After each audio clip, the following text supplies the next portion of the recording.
Welcome back, everyone. I'm Dr. Gila, and it is mid-December. Hanukkah is already underway. Christmas and Kwanzaa and solstice are all next week. And of course, that also means that the big long winter break for most of us is right around the corner. No matter what holiday you celebrate, or if you celebrate it, no matter how you celebrate it, I know that this time of year can bring up a lot of stuff. It can be challenging in various ways and also, of course, beautiful in many ways. So, today I thought I would offer you 10 tips to help you try to make this season just a little more smooth, a little more easy, so that you can enjoy the good stuff and not get so bogged down by the hard stuff. I hope it's helpful. Let's dive in. Welcome to Single Parenting with Connection, Not Perfection, the podcast that honors your messy reality. It's the support you crave without the usual emotional landmines. I'm your host, Dr. Gila, and I promise I will never tell you to just tag your partner in. Before we start, quick reminder. While I am a licensed psychologist and a certified coach, this podcast is not coaching and it's not therapy, and it's not a replacement for medical or psychological advice. It is for educational and informational purposes only. All right, let's dive in.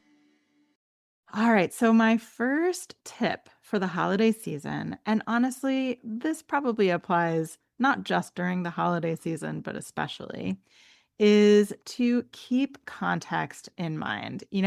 I remember one day this past summer in particular when my son and I were just like really butting heads over everything. Everything just felt hard and stressful. And we had a moment where we both just kind of sat deflated and named that and said, we are butting heads about everything. And it suddenly dawned on me, and it's a little embarrassing that I didn't realize this from the get-go, but it dawned on me that, of course, it made sense that we were both having a hard time. We had just gotten back from our annual family camp trip when we go to this family camp weekend with his dad and his dad's family. And for him, the transition back is of course going to bring up a lot of stuff. He had a lot of fun at family camp, and now we're back at home and getting back into the usual daily grind. And there's some feelings associated with that. And then for me, we had been traveling for a few weeks. And so coming back to the daily grind for me felt more about really, I had so many things that I wanted to catch up on, get a move on. And so I was in productive go, go, go mode. And he, of course, was in post family camp sort of processing emotional mode. And as soon as I remembered that and realized the context, it just made everything so much easier because it helped remind me that, first of all, it makes sense that this is hard. And the fact that it's hard doesn't mean it's not a reflection of like a bigger picture thing, that it's always hard, right? It's so easy to go down this sort of black and white, always, never vortex. And so it helped put into context what was going on. It helped me bring a lot more compassion to both of our experiences. And it helped me not go down that rabbit hole of this is always hard, this is always a problem, and that sort of thing. So that's my first tip to you, that if there are bumps, if you encounter big feelings, you're butting heads with your kids, to remind yourself and to remember that there are a lot of things during this season that might be coming into play. Just a few of them for kids when there isn't school, so there's less consistency and routines. And for some kids, that's actually a really great thing. They benefit from that. And from some kids, they really struggle with it. There's also often going to be less social opportunity. And so some kids might feel that in a hard way. They're missing their friends, or they're just missing the excitement of getting to see people on a daily or regular basis and play with them. Again, for other kids, that's going to be a relief. That's going to be a positive thing. Also, without school, it means that you and your child are probably spending a whole lot of time in the same place together, more than you usually are. And so that can bring up all kinds of things. It can be hard on both of you. It is also a time where there can be a lot of transitions. Transition from school to break mode. If you're traveling, there's a lot of transitions involved there, and transitions can be really hard for some kids. If you are traveling, there's also a lot of unfamiliarness, right? You're staying in unfamiliar places. There's unfamiliar sensory experiences. There might be unfamiliar social dynamics or things that bring up feelings. And that's just the school break piece. Then we have the holiday piece. And of course, holidays, first of all, bring a lot of excitement. And I think we don't talk about this enough, right? We often think of with dysregulation that it comes from a place of frustration or anger or sadness and that kind of thing. Excitement can also absolutely contribute to dysregulation, right? The kid on Christmas Eve who can't fall asleep because they're so excited about what's going to happen the next morning. This makes sense. And for some kids, it's not just the night before. It can really be for days, the anticipatory excitement and maybe anxiety, not just about Christmas morning, but maybe about visiting people that they don't get to see all the time or about any number of other things. There can also be disappointment, right? There's disappointment about presents that they didn't get, maybe, or maybe they're disappointed because they're not seeing the other parent, or maybe this is a transition year where you used to have holidays all together as a family and now you're doing things separately. There's so many places where disappointment can come up. And then also, I just want to name, as a family that doesn't celebrate the dominant holiday in this country, Christmas, I know that that itself can be really hard for kids when it feels like everyone else is celebrating Christmas except for you. Or even if you know some people who don't celebrate Christmas, it still feels like you're a little bit left out of this big party that's happening. And so that's a sensitive and tricky situation to navigate. I have thoughts on it. So if that is something that you're struggling with, it is something that I've handled in my own family and supported clients with. So feel free to reach out and we can chat more about that. I also want to say that it's not just kids that have a lot of things that might be tough about this season. For parents, first of all, either you have the kids the whole time, and again, that can be a lot. Even the most loving, compassionate parent, if you don't have breaks and you don't have support, that can really be a lot to have the kids home for a whole 2+ weeks.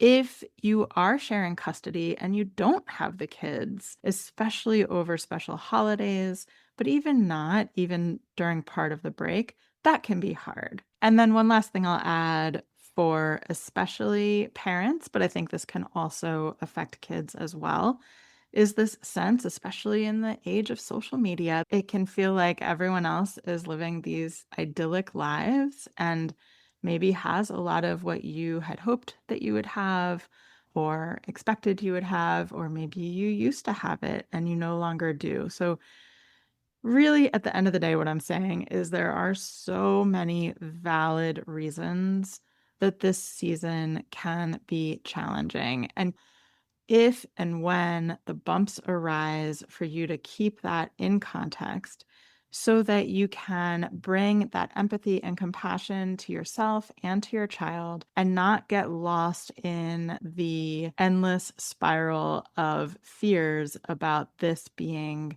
forever and always. So, number 2 is to ditch the shoulds.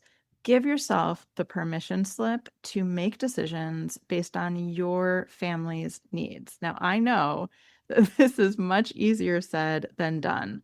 I also know that there are times when you might not be able to do this or when you feel like you can't do this.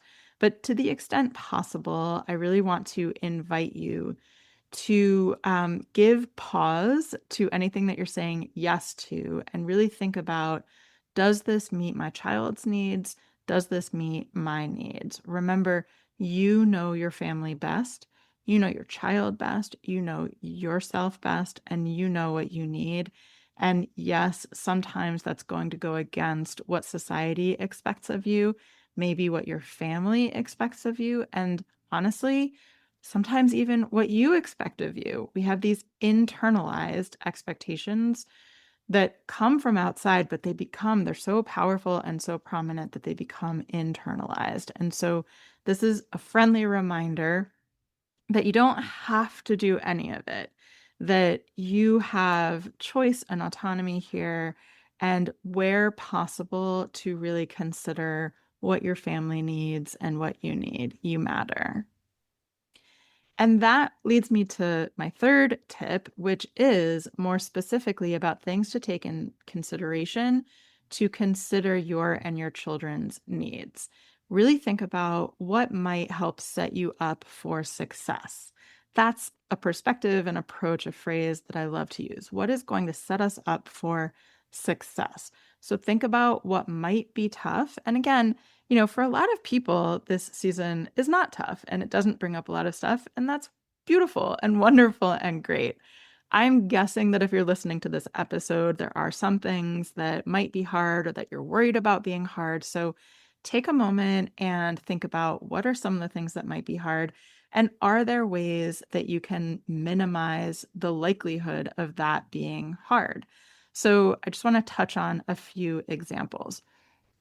Sensory needs. This time of year can be very intense for sensory needs. The holiday season has a lot of lights and noise and parties and a lot of expectations. So try to notice what your and your children's sensory needs are and make adjustments accordingly.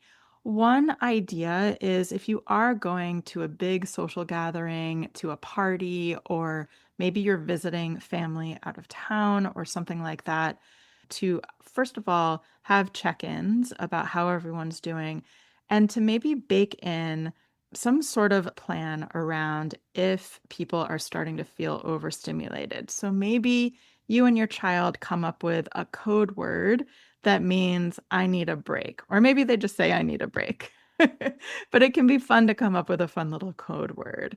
And the same goes for you. So remember to check in with your own sensory experience, your own nervous system. And if you feel that you need a break, maybe step outside for a few minutes and take a moment to yourself. Maybe you keep headphones in the car for your kid or for yourself. Maybe you bring a weighted blanket with you, right? So there's various things that we can do to try to address those sensory needs. Another thing that I think we often don't talk about is energetic needs. Some kids and some adults are going to need downtime, quiet time, non-active time every day, or certain every weekend, or something like that. And then other kids and adults are going to need to make sure that they get physical movement every day, right? So this is, again, about tuning into what you and your kids need. And to the extent possible, and I know it's not always possible, certainly not perfectly, to the extent possible, to bake that in, these supports, so that you are honoring, you're acknowledging and honoring and leaning into the energetic needs. So, for example, this time of year has a lot of parties, a lot of events. And if that is too much for you or your child's sensory needs or energetic needs, then that is a recipe for disaster. That is a recipe for dysregulation. So set everyone up for success by really being selective about what you're saying yes to. Another category is social needs. So again, some people really are on the extroverted side of things and they need a lot of social interaction. And maybe it's hard. Again, it might be hard for your kids to not be around their school friends all the time. Maybe it's hard for you if you're not working during that time, or if you have a lot of friends who are traveling that you don't get to see. And on the other side of things, some people really need breaks from social interactions, really need that recovery time They aren't in big social settings. And so taking that into account. And then the last category that I want to mention here is structure and consistency. I do think that there's this narrative in society that structure is good, consistency is good. And I do think there's a little bit too much of like a black and whiting of that. And the reality is that different kids, and again, adults also, need different kinds of structure and consistency and different degrees of structure and consistency. So some people really thrive when there's more flexibility and less of this sort of rigid structure. Some people really thrive when they know what the expectations are and there's a lot more of a consistent structure. So this is another place of tuning into what works best for your family. And by the way, if you're thinking to yourself, well, that all sounds great, but I have no idea, that's okay. That means that this is a growth point. This is something that I think would be helpful to put some focus and attention towards as you move forward. And maybe this is a good time to start to simply begin to notice. And again, to keep in mind, if things are getting hard, that might be a signal that one of these categories of things, one of these needs is not being met. And so that can give you data, right? This is all data to help things improve in the future. Now, tip number 4 is to co-create a plan with your kids to the extent possible. If your child is neurodevelopmentally capable of having a collaborative conversation about this, and again, this is going to vary based on their age and their development level, their verbal abilities. But starting these conversations, I think kids are more capable of this than we often give them credit for. And especially if you have a kid who some might call strong-willed, having a voice is so deeply important to them. Control and power, this is their currency. And that makes sense. They don't have a lot of it in their normal day-to-day life, or at least typically they don't. So it's important to really engage them in these conversations to give them some authentic choice. Now, I know there might be places where there are some external restrictions, and I'm not saying they get to do whatever they want whenever they want. You, as the adult, don't get to do whatever you want whenever you want either. So let's acknowledge that, but also acknowledge the places where there is room for their voice and where we can take into account their input and come up with plans together. So an example of this might be like when I was talking about having a code word at parties. Maybe you have a conversation ahead of time and you say, hey, I know that sometimes parties can be really hard, or I've noticed that when we go to a really big party, sometimes you have a really hard time afterwards. So let's come up with a game plan to try. So this is one of my things when you're having collaborative conversations, to couch it in it being an experiment. This is not a commitment to how things are going to happen for the rest of eternity. This is what is something that we can try to set everyone up for success. And I have some ideas, but I'd love to hear if you have some ideas. And listen and really take into account what you're hearing. Your kid may surprise you. They may have some really fantastic ideas that you hadn't thought about. And I really encourage you to be open to trying them. Again, if there's something they mention and you're thinking, I don't know, I really don't think that's going to work, that's okay. If it's possible to, again, try it, go into it with that experimental growth mindset, that scientist's lens. If you have some concerns, you can express those. And you can say, well, here's my concern about that. I wonder if there's something that we can do to address that concern specifically. But if you can, stay open-minded to it and give it a try. It'll really go a long way in terms of building that connection with your child and really giving them that sense of confidence and autonomy and learning the really important skills of problem solving and of thinking ahead, being intentional, tuning into what they need, and taking that, bringing that growth mindset of experimenting and seeing what will work. So, number five is to communicate needs and expectations to others ahead of time. So, you've had this beautiful collaborative conversation with your kiddo, or you've had this beautiful introspective moment where you've thought about what might be hard, and you've realized, I really think that my kid is going to need quiet time for an hour every afternoon. Beautiful. Let's communicate that. If you're visiting family, let's say, let's communicate that to them ahead of time so that they are prepared, their expectations are managed, and it isn't a huge issue in the moment. The more that we can do to be proactive, I think it really sets everyone up for success because in the moment, things can get really tense. Another example is that I know that there can be a lot of tension around family members making comments that don't feel supportive and even more so that feel inflammatory to you or to your child. So maybe that's around food. Maybe they're commenting on how little your child eats or how much they eat or what they're eating or on your eating, right? Or maybe it's commenting on your child's behavior or anything like that. Now, again, I know that this is a place that it is much easier said than done. It is so hard, or it can be so hard to have these very open conversations, to ask for what you need, to first of all know what you need, and then to ask for what you need can be a very difficult thing.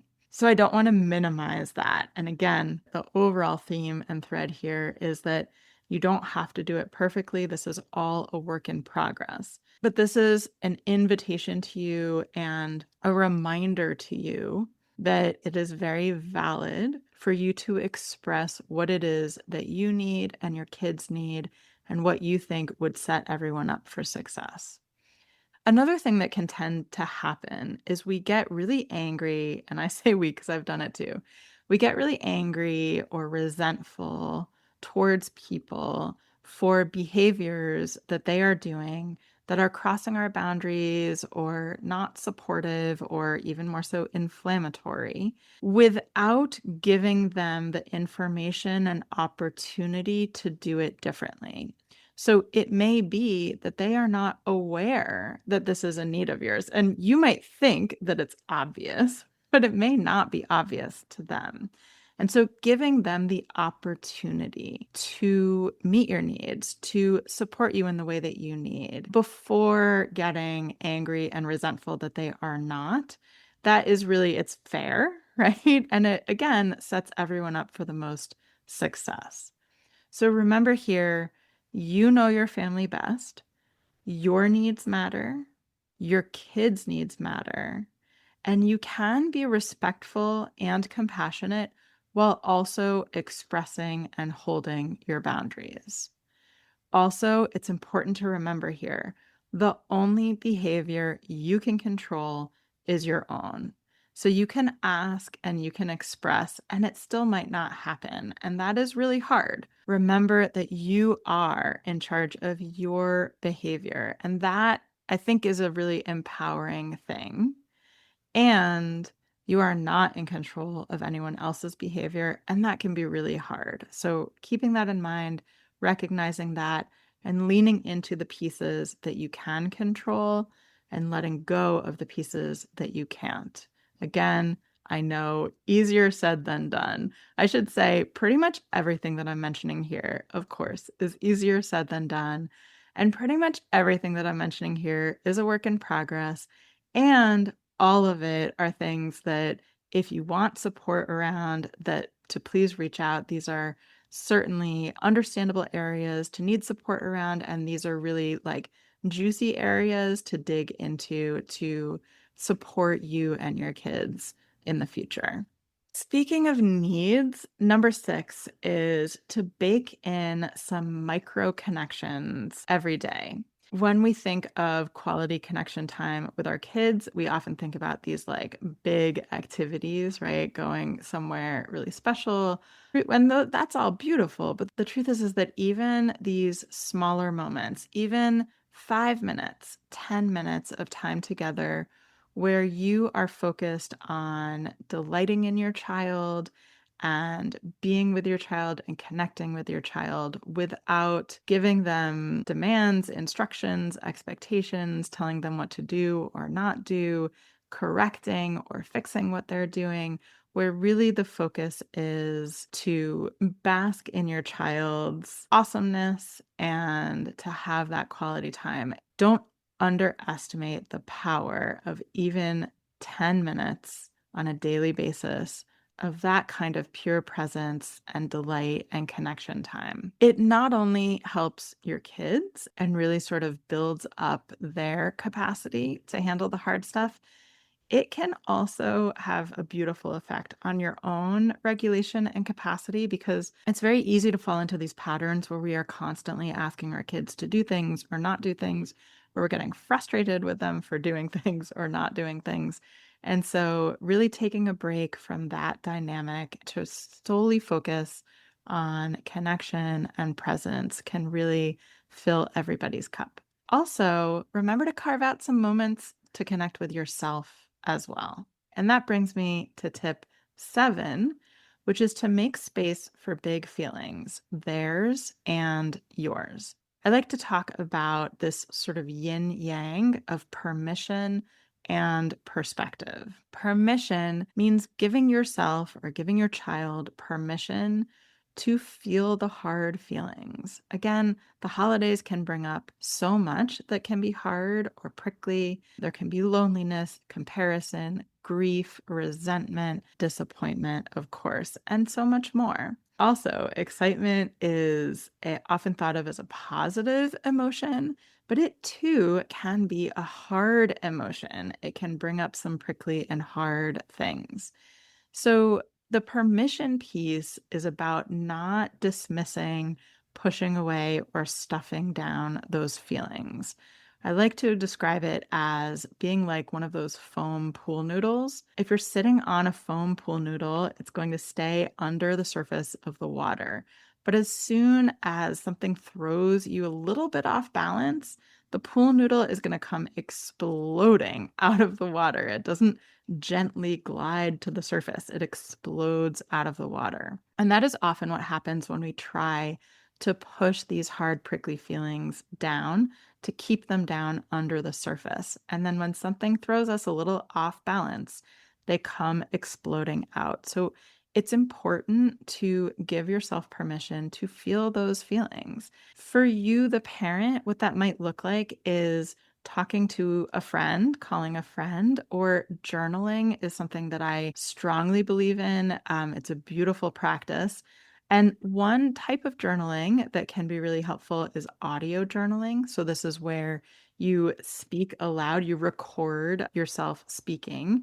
Basically, be your own friend, hear and process to yourself. I will add that a lot of people are now using ChatGPT and other AI platforms for this as well. And it is a place that I think that can be really helpful to have a space to put the hard feelings, to have a supportive sounding board.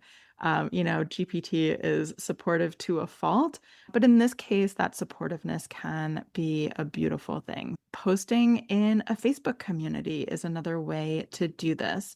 I have a Facebook community called Single Parenting with Connection, Not Perfection, just like this podcast's name.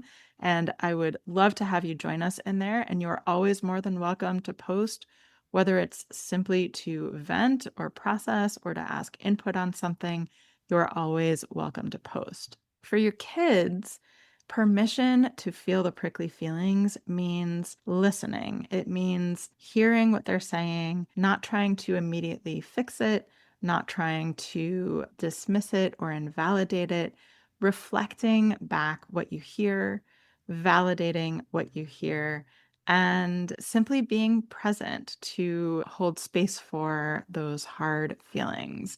Again, it sounds so simple. It's simple, but not easy sometimes. And I also want to add, sometimes our kids' hard feelings come out in behaviors, right?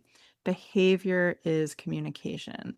So keep that in mind if your child is acting out in some way, to think about, is there some hard feeling underneath this that really needs to be heard and seen and validated. Now, the perspective piece means that in addition to giving ourselves permission to feel those big feelings, that it is helpful and sometimes important to learn to recognize some of the thinking traps that we can fall into, for example, that can keep us stuck in those hard feelings. So, this is a bigger topic, but a few to look out for, a few big common ones are the comparison trap. So, assuming that you know what other people's lives are like, black and white thinking, always, never, that kind of thing, and negativity bias. So, this is when we solely notice and see the hard stuff, the negative stuff, and it's much harder to see the glimmers and the positive things. Again, easier said than done. And again, this is something that I often work on with clients to support them in strengthening these skills. Number 8 is to lean on community. I mentioned it already. Even if it's simply an online community, this can be incredibly powerful, especially because this time of year, and especially if you're visiting with friends or family who maybe don't understand what your experience is like, right? Maybe you are a single parent, maybe you have neurodivergent kids. Maybe you're parenting in a way that is different than the people in your family are parenting. All of these are pieces that, honestly, if you don't have experience with them on your own, that you don't get it on a certain level. And so it can be hard if you're visiting family and friends who don't get it. And it can start to make some of those self-doubt voices creep in. Am I actually doing the right thing? Am I totally screwing things up? That self-doubt is so, so understandable and common. And this is where I think being in community spaces with people who get it on some level, right? So maybe that's other single parents or other parents of neurodivergent kids or other parents who are trying to parent with connection and without punishment. These are all experiences that sense of community and camaraderie can go such a long way in combating those feelings of self-doubt and feelings of isolation and alienation. So again, I do invite you to my own Facebook community, Single Parenting with Connection, Not Perfection, but there are tons of other supportive communities out there. And certainly, if you have communities of people that you know in real life, that is amazing as well. Visiting with old friends or family can also bring back a lot of insecurities and dynamics from when you were younger, especially if you're visiting with your family of origin. So, this is something else to keep in mind and to, if you can, carve out spaces to feel and process that, because these are not things that are easy to fix. And these are things that can really leave you feeling isolated and insecure and questioning. In addition to my Facebook community, I also invite you to listen or re-listen to some of the previous episodes in this podcast. There are some tips for some of the things that might come up in your winter break, including aggression and power struggles, self-regulation, and how to use tools like play. Tip number 9 is to remember that traditions do not have to be big to be special. Life is not a Hallmark movie, and that's okay. Sometimes the best memories and the best traditions happen organically and involve nothing more than, for example, eating pancakes in the bathtub, bringing hot chocolate on a walk in the neighborhood, reading books by candlelight, snuggling up under the blankets, right? These are all simple rituals and traditions. There's so many more, I'm sure. I would love to hear if you have a fun family tradition. Please do share it with me. I would love to hear that. Remember, small and repeatable is meaningful. It does not have to be big, does not have to be expensive, and it does not have to look like it does in social media and certainly not in the movies. And number 10 is to look for the glimmers, lean into delight and ditch the pursuit of perfection. If you have listened to any of my podcasts or my other content, you know that part of my message is that perfection is never the goal. And so I hereby give you permission to be imperfect and also to look for the little glimmers, even if they're not big, even if they're not huge, to train your brain to find and notice those glimmers and to lean into delight with your kids, with yourself, and with the rest of your family. And here again, I'm going to point you to the recent episode on play with Mia Wazinski from Playful Heart Parenting. This is a great way to infuse these little moments of delight and little glimmers of joy into your life. Play really is such a powerful tool in our toolkits. All right, I know that that was a lot. So here's my last tip for you, my invitation for you is to pick one or two things that you heard on the podcast today and set an intention to give it a try. One or two. That's a great place to start. Remember, it doesn't have to be perfect. And remember to bring a hefty dose of grace and compassion to yourself, to your kids, and to everyone else in this very busy and often stressful holiday season. My wish for you is for moments of ease, connection, and laughter, even in the chaos. Happy holidays, Happy New Year, and I'll see you next week. I have a special treat for you. It is a replay of a tapping session from my Single Parenting Summit in February. It was a really popular session, and I thought it would be a nice, special little gift to you during what might be a tough week. So tune in for that next week. That's it for this episode. I am so glad you found your way here. And remember, even if you're on your own, you don't have to do it alone. You've got this.